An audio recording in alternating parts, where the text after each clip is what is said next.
À la lumière des Écritures, vous serez illuminés et que Dieu bénisse et que la grâce de Dieu soit avec vous.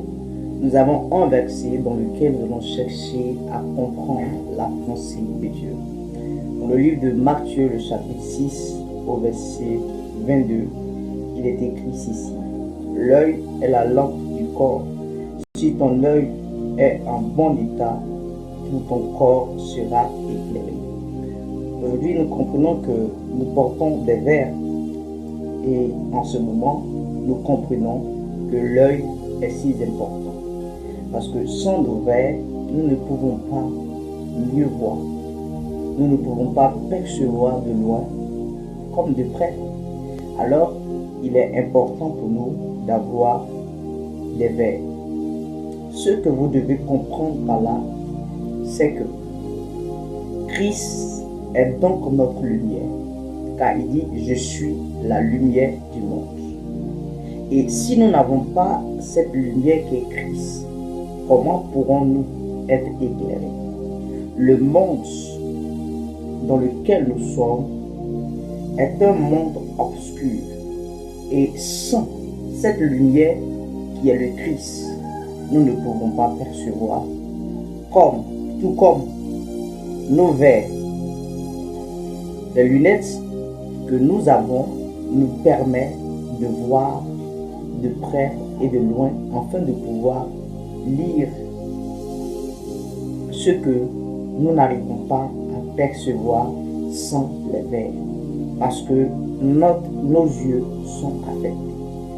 Pour ne pas sombrer dans les ténèbres, il est nécessaire pour nous de recevoir Jésus-Christ qui est donc cette lumière.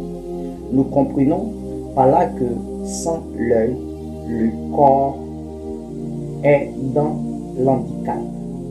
Alors, Christ est donc cette lumière.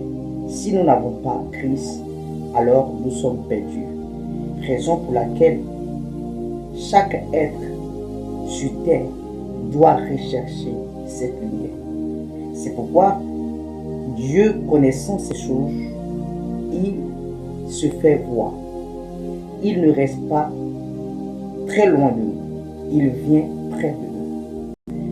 Et il dit, je me tiens devant ta porte. Je frappe. Si tu entends ma voix, alors j'entrerai et je vais souper avec toi. Il est nécessaire pour toi de laisser Jésus-Christ entrer dans ta vie. Sois comme Zachée, va près de Jésus et cherche-le malgré ce que tu es. Peut-être que vous êtes un homme d'État, ou vous êtes un chef, ou vous êtes quelqu'un que plusieurs respectent. Mais il faille que vous laissez tomber votre état ou votre nature d'autorité et de vous rendre humble comme Zachée. Zachée est un homme respecté, mais il a fait fi de son état, de sa supériorité et il s'est rendu humble. Celui donc qui sera humble trouve donc cette gloire qui est Christ. Alors Jésus-Christ te demande tout simplement de le laisser entrer dans ta vie, car il t'aime malgré ce que vous êtes. De même, quand Zachée l'a reconnu, il a dit, aujourd'hui le salut est entré dans ta maison. Je prie davantage que le salut puisse entrer dans votre vie et que vous soyez transformés à un autre homme en Jésus-Christ, à la gloire du Dieu Tout-Puissant. Que Dieu bénisse et à bientôt. Je vous aime.